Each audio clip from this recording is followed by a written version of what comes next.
अंग्रेजी हुकूमत के बरवरता बयाकर्ता शाहगंज का प्राथमिक विद्यालय। जी हां, सोनभद्र के घुरावल शिक्षा केंद्र के अंतर्गत प्राथमिक विद्यालय शाहगंज में अंग्रेजी हुकूमत के बर्बरता एवं जुल्म की कहानी को बुजुर्ग लक्ष्मण पांडे ने शिष्टाचार मुलाकात में बयान करते हुए बताया है कि सन 1960 में जब वह कक्षा 1 में पढ़ते थे तब उन्होंने अपने पिता से अंग्रेजी हुकूमत की दास्तान की कहानी सुना करते थे। पांडे ने बताया है कि प्रधानाध्यापक पंडित सिद्धनाथ मिश्रा के साथ सहायक अध्यापक के रूप में हृदयनाथ विश्राम शोभनाथ भारती लक्ष्मी प्रसाद पांडे जेल रूपी विद्यालय में पढ़ाया करते थे। 1980 में निर्मित कारागार में बंद करते हुए उन पर कोड़े बरसाए जाते थे। रॉबर्ट क्लाइव के नाम से रॉबर्टगंज की स्थापना करते हुए घोड़े से शाहगंज में आया करते थे। यह अंग्रेजों के दस्ताने जुल्म को बयां करने वाली कहानी है। बाबा ये बताइए कि जो स्कूल है पहले इसके इतिहास के बारे में बताइए कि पहले क्या था। लोग आज से 100 ये साल सर ये 50 साल पहले जो है अंग्रेज़ों का ज़माने में एक जेल था और यहाँ रावण नाम का एक अंग्रेज़ था, वहाँ हेड इस एरिया का।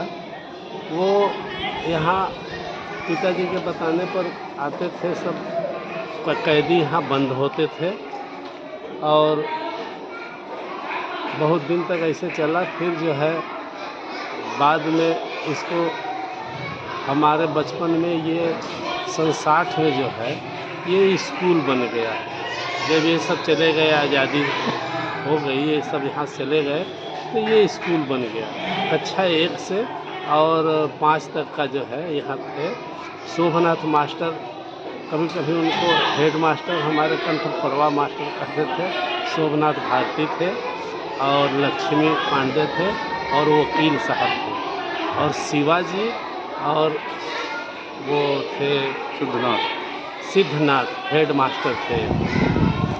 और वो बहुत कर्मठ है और सारे लोगों को इतना जुटा करके उस समय हम लोग बिल्कुल अनाड़ी थे, लेकिन ऐसा पढ़ाए कि कुछ हम लोगों को नॉलेज हुआ। यहीं आप पढ़ते थे? हाँ, हम यहीं पढ़ते थे।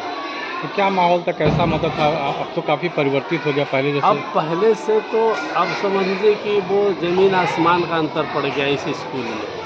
इतना अच्छा बन गया और इधर हमारे गांव के बच्चे कुछ 1-2 गांव के इधर पूरे शाहगंज के कम से कम हमको तो लगता है कि 100 बच्चे से नीचे नहीं अब शिक्षा पा रहे हैं और बहुत बढ़िया। तो बाबा पुराने ज़माने में क्या बाबा लोग आके क्या बताते थे कि अंग्रेज़ों का अत्याचार कैसे यहाँ होता था?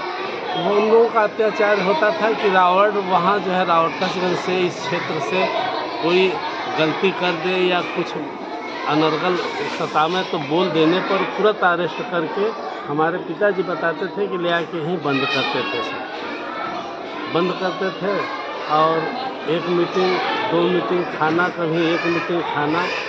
और यहाँ रात जब हो जाती थी तो थोड़ा सा कोई सुनाता था कि मरा रहे हैं सब, क्या तो पीट रहा है डंडे से। मकान आपका कहाँ है? कहाँ मकान स्कूल के ठीक बगल में है हमारा, मतलब जेल के जस्ट पीछे? हाँ, जेल के ठीक पीछे हमारा मकान है। तो जब आप लोग पढ़ते थे यहाँ पे तो उस समय बैरिक हुआ करता, मतलब ये जो जाली उली हाँ, लगती उस थी ना? समय जाली का इतना मोटा मोटा छड़ का जो है वो दरवाज़ा बना था और उसका बहुत सॉलिड दरवाज़ा था और उसमें ताला बंद हो जाता था। और बाद में जब हम लोग पढ़ने आए तो उस समय अकाल थोड़ा ज़्यादा पड़ गया था तो अमेरिका वगैरह से कुछ मदद मिली थी कि कहाँ से यहाँ दूध आता था हम लोगों को पीने के लिए।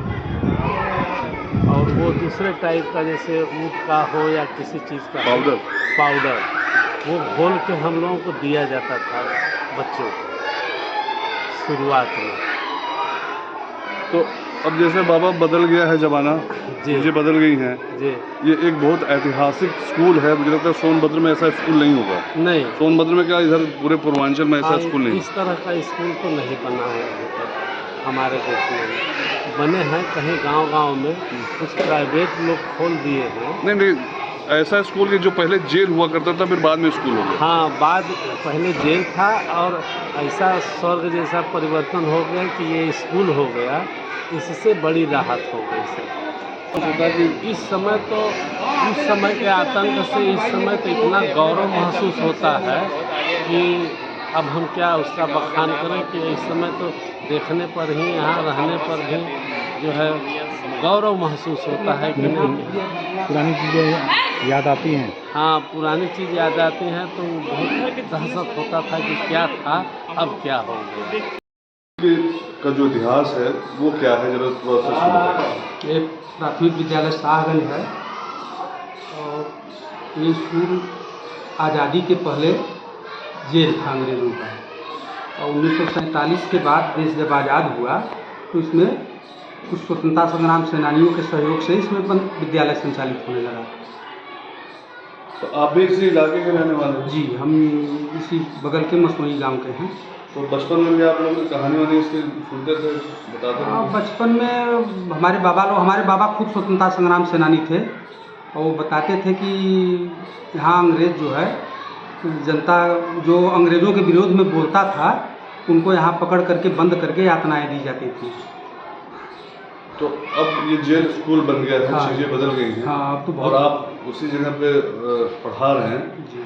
तो कैसा मतलब लगता है कि चीज़ें बदल गई और एक जो आज़ादी का के दौर के टाइम में जितना जो स्ट्रगल था यहाँ पर, अब आप चीज़ें बिल्कुल एकदम विपरीत हो गई, लोग पढ़ा रहे हैं। तो पहले अंग्रेज़ों के ज़माने में पढ़ाई का सुविधा नहीं था, पढ़ने का सुविधा नहीं था, स्कूल कम थे, और जब देश आज़ाद हुआ तो शिक्षा पर विशेष ध्यान दिया गया और इस क्षेत्र के काफ़ी लोग पढ़े लिखे मिलेंगे। नहीं सर, इसका जो मॉरली कितना असर पड़ता है कि आप ऐसे विद्यालय में पढ़ा रहे हैं जहाँ पर वो पहले जेल था, एक आज़ादी की का एक जो कि प्रतीक हुआ करता था, सिंबल था कि लोग वहाँ पर लड़ते थे अंग्रेजों से, फिर वही विद्यालय बना, वहाँ पढ़ा रहे हैं। अंदर जो आपकी भावनाएं हैं, जो गौरव का अनुभव कितना होता है और बच्चों को कितना बताते हैं कि आप अपनी लाइफ में इसको उतारिए सब जो। अब बच्चों को इतिहास के बारे में बताया जाता है कि अंग्रेज़ कितना प्रताड़ित करते थे, अब कितनी आज़ादी है, आज़ादी के जो सही मायने हैं वो आप। हाँ, बच्चों को बताया जाता है। जैसे अभी दीवारें काफ़ी जो मॉडर्न हो गई हैं, काफ़ी कुछ बदल गया है। पहले कैसा था, क्या क्या बदला है इसमें? पहले इसमें लोहे के ग्रिल लगे थे और वो लोहे के ग्रिल जब जर्जर हो गए तो उसको निकाल करके अब उसमें लकड़ी के दरवाजे लग गए हैं। नहीं, दीवार वही है। हाँ, दीवार वही है, दीवार जो पत्थर का बना हुआ है, और बाद में जब इसका कायाकल्प होने लगा तो इसमें प्लास्टर चढ़ाया गया और इसमें जो है क्या कहते हैं इसको, प्लास्टर आप पेरिस किया गया।